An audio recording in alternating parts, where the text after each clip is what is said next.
بسم اللہ الرحمن الرحیم۔ میرا نام تسنیم احمد صدیقی ہے اور میں اپنے پروگرام مانو یا نہ مانو کے ساتھ آپ کی خدمت میں ایک دفعہ پھر حاضر ہوں۔ آج قومی اسمبلی کا اجلاس کرونا کے مسئلے کے پس منظر میں ہوا۔ اجلاس میں کرونا کم اور سیاست زیادہ ڈسکس ہوئی۔ بلاول زرداری صاحب نے فرمایا کہ جناب وزیر اعظم کو آج کرونا کے اجلاس میں آنا چاہیے تھا۔ اس کے بعد وزیر اعظم صاحب نہیں آئے، یہ اسمبلی کی توہین ہے۔ خواجہ آصف صاحب نے فرمایا کہ میری تقریر کو ڈائریکٹ لائیو نہیں کیا گیا۔ تو خواجہ صاحب، تقریر کس کی لائیو ہوتی ہے کس کی لائیو نہیں ہوتی؟ آپ جب تقریر کر رہے تھے آپ کو اسی وقت پتہ چل گیا۔ یہ کس طرح کا اجلاس تھا جس میں آپ کے پاس باہر کی معلومات بھی آ رہی تھی؟ بہرحال یہ بھی ایک سوال ہے، لیکن سب سے اہم چیز تھی کہ اس اجلاس میں قائد حزب اختلاف جناب میاں شہباز شریف صاحب تشریف نہیں لائے، اور ان کی طرف سے یہ بیان جاری کیا گیا کہ میاں شہباز شریف صاحب کے تشریف نہ لانے کی وجہ یہ ہے کہ کیونکہ وہ کرونا ملک میں کرونا پھیلا ہوا ہے اور ان کی قوت مدافعت جو ہے کافی کم ہے، لہٰذا اس وجہ سے وہ اجلاس میں شریک نہیں ہوئے۔ کمال کی بات ہے، میاں صاحب کرونا سے لڑنے کے لیے لندن سے پاکستان تو پہنچ گئے۔ جی ہاں، میں یہی کہہ رہا ہوں کہ لندن سے پاکستان آ گئے کرونا سے لڑنے کے لیے، عوام کے ساتھ کھڑے ہونے کے لیے اور عوام کے سنگ کرونا کے خلاف چلنے کے لیے، لیکن میاں شہباز شریف صاحب دو پیشی نیب میں حاضر نہ ہو سکے کیونکہ کرونا کی وجہ سے ان کی قوت مدافعت کم تھی۔ آج وہ قومی اسمبلی کے انتہائی اہم اجلاس میں، جو کہ اپوزیشن کی پرزور فرمائش پہ بلایا گیا تھا، اس میں بھی حاضر نہ ہوئے، اور اس کی وجہ بھی یہ تھی کہ جی کرونا کی وجہ سے ان کی قوت مدافعت کم ہے۔ میرا سوال میاں شہباز شریف صاحب سے یہ ہے کہ جب آپ لندن سے آ رہے تھے تو کیا آپ کو نہیں پتا تھا کہ کرونا کی وجہ سے آپ کی قوت مدافعت کم ہو جائے گی؟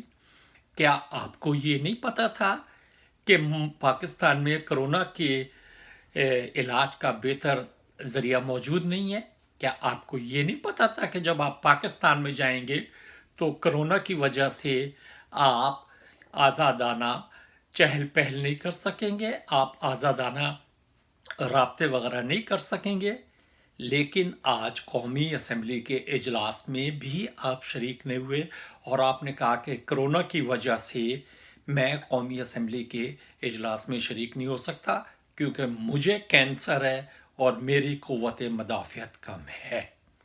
نہیں شہباز شریف صاحب، آپ اسمبلی کے ممبران کو تو بیوقوف بنا سکتے ہیں، آپ میڈیا کو تو بیوقوف بنا سکتے ہیں، میڈیا تو آپ کا بیان چلا سکتا ہے کیونکہ میڈیا تو چلتا ہی آپ کے بیانات چلانے کے لیے، لیکن اصل وجہ یہ ہے کہ آپ اس اجلاس میں جان بوجھ کر اس لیے شریک نہیں ہوئے تاکہ آپ یہ بتا سکیں کہ 2 جون کو جو آپ کو نیب کے سامنے پیش ہونا ہے۔ نیب، جی ہاں، نیب بھی ویسے ایک بہت اہم ادارہ ہے کیونکہ وہ آپ کو چھٹیوں پہ چھٹیاں دیتا رہتا ہے۔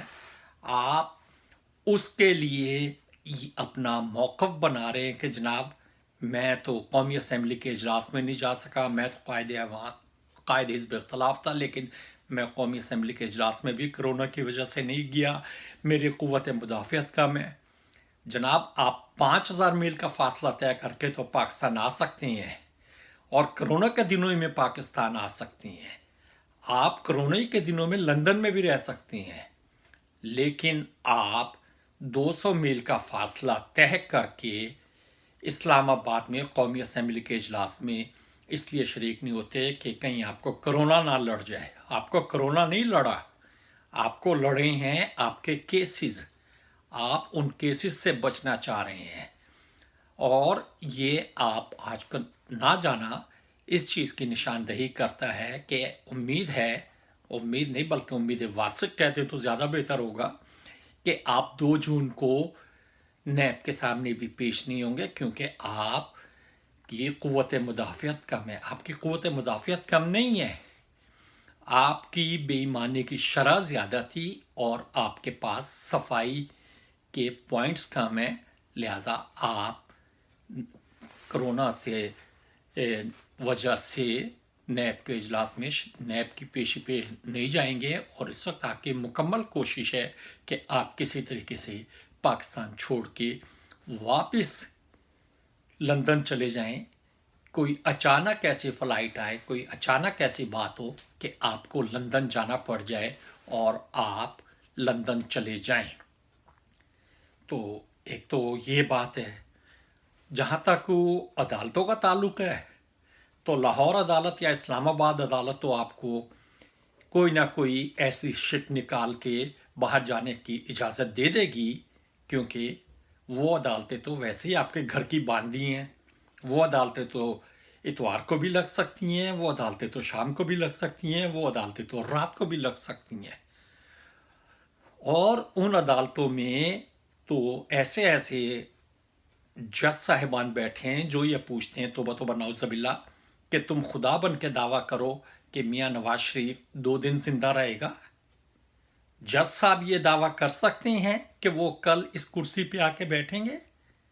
अगर वो ये दावा नहीं कर सकते तो बात यह है कि ऐसे दावे तो जज साहिबान सिर्फ आपको रिलीफ देने के लिए करते हैं। ये तो हो गया कोरोना के जिस पे अपोजिशन को बड़ी तकलीफ है कि आज कायदे अवान जनाब इमरान खान नियाज़ी इजलास में नहीं आए और उन्होंने असेंबली अरकान की तौहीन की। बिलावल जरदारी इजलास में थे, बहुत बोले लेकिन कुछ भी नहीं बोले। ख्वाजा आसिफ बहुत चीखे लेकिन कुछ भी नहीं चीखे, उनके पास कुछ था ही नहीं।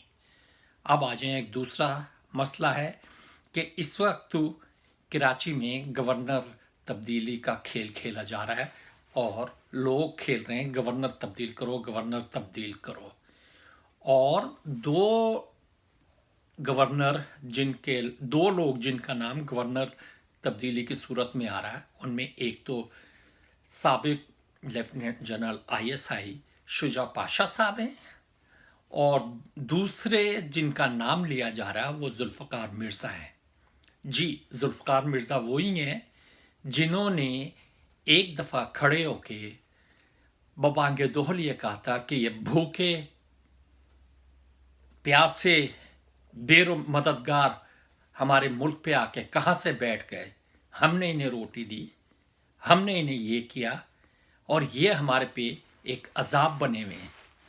तो सही बात है जुल्फ़िकार मिर्ज़ा साहब, कितना अच्छा लगेगा जब आप अगर खुदा न खास्ता गवर्नर बन गए तो आप इन भूखे प्यासे महाजरों के साथ क्या करेंगे। ये अल्फाज मैं नहीं कह रहा, ये अल्फाज आपने कहे थे और ये अल्फाज आपको भी याद होंगे कि आपने कब कहे थे।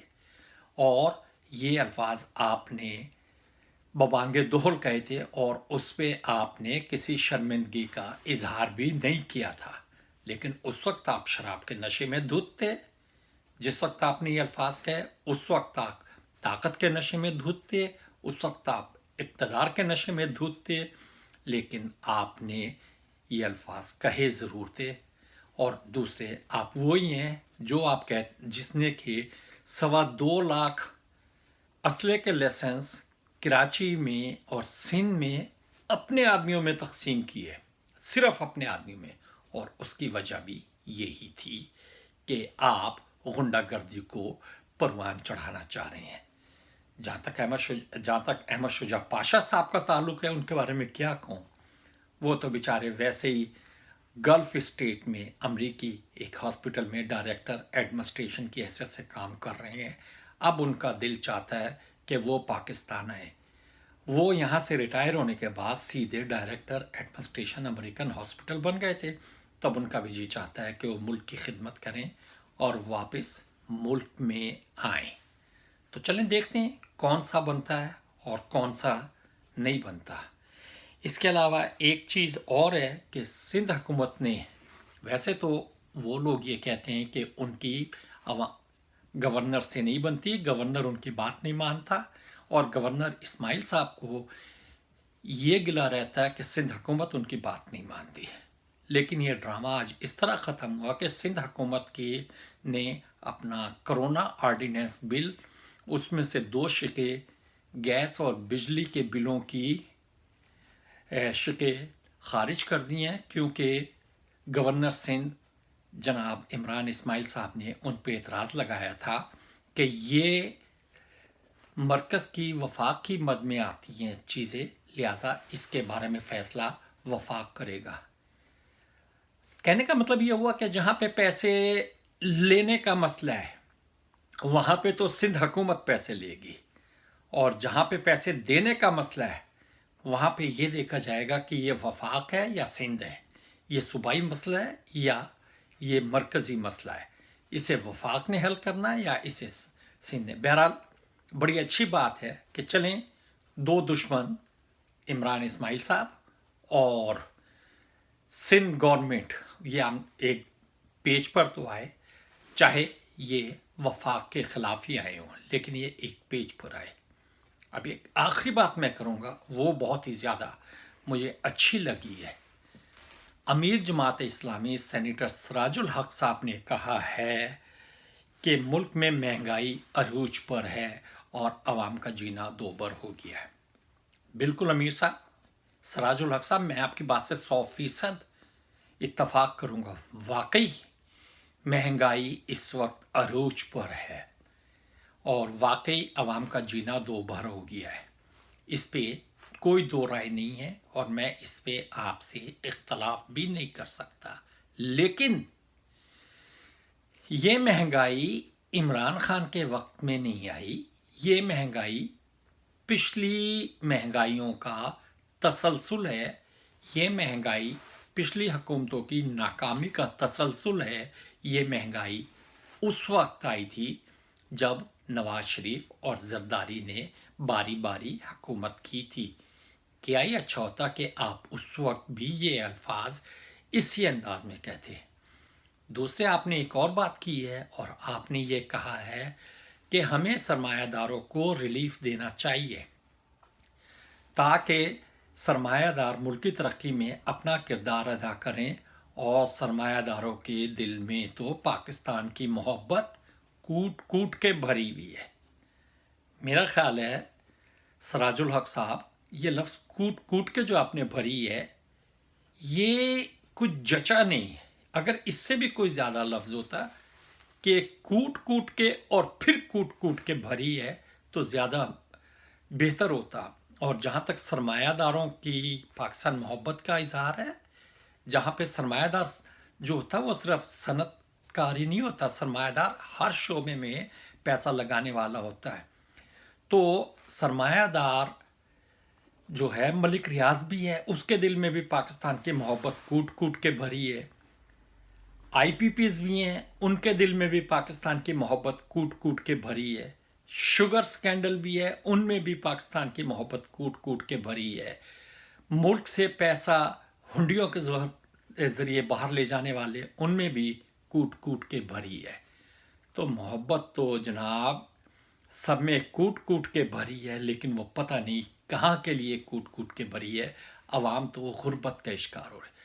सराजुल हक साहब, आप बहुत अच्छी हैं, लेकिन पता नहीं आप किन सरमायादार से मिले हैं जहाँ पे कि आप ये जज कर सके कि सरमायादारों में पाकिस्तान की मोहब्बत कूट कूट के भरी है। किसी में कूट कूट के नहीं भरी, सब अपने मफाद के लिए काम कर रहे हैं, कोई पाकिस्तान के लिए काम नहीं कर रहा। अगर पाकिस्तान के लिए काम करते तो आईपीपीज भी करती, शुगर स्कैंडल भी ना पैदा होते, मलिक रियाज और अलीम खान जैसे बददियानत रियल्टर्स भी पैदा ना होते। ये तो मैंने चंद नाम लिए हैं, इसके अलावा बहुत नाम है, तो लिहाजा ये बात नहीं जची। इसके साथ ही मैं आज का प्रोग्राम ख़त्म करूँगा। अपने भाइयों से दरख्वास्त है कि अगर किसी ने कोई सवाल पूछना है तो वह कमेंट कॉलम में सवाल भेजे। सवाल की ज़बान शाइस्ता होनी चाहिए और टू द पॉइंट होनी चाहिए। मैं अपने अगले किसी प्रोग्राम में کوشش کروں گا کہ آپ کے سوال کا حد المقدور اور اپنی صلاحیتوں کے مطابق جواب دے سکوں۔ نیز اگر کسی نے میرا چینل سبسکرائب نہیں کیا تو برائے مہربانی میرا چینل سبسکرائب کریں تاکہ آپ کو میری ویڈیوز بر وقت مل سکیں۔ اس کے ساتھ ہی خدا حافظ، پاکستان زندہ باد۔